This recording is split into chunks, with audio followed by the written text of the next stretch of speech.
கதை முடியும் நேரமிது என்பதை சொல்லும் ராகமிது.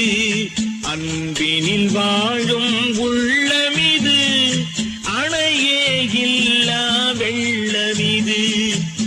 இதயத்தில் ரகசியம் இருக்கின்றது, அது இதழினில் பிறந்திட தவிக்கின்றது. உலகத்தை எம்மனம் வெறுக்கின்றது, அதில் உறவென்று அவளை நினைக்கின்றது. உறவுகள் வளர்ந்தது எனக்குள்ளே, அதில் பிரிவுகள் என்பது இருக்காதே. பொய்யாய் தெரிவது வெறும் கனவு, அதன் உருவாய் எறிவது என் மனது. ரயில் பயணத்தின் துணையாய் அவள் வந்தாள், உயிர் பயணத்தின் முடிவாய் அவள் நின்றாள்.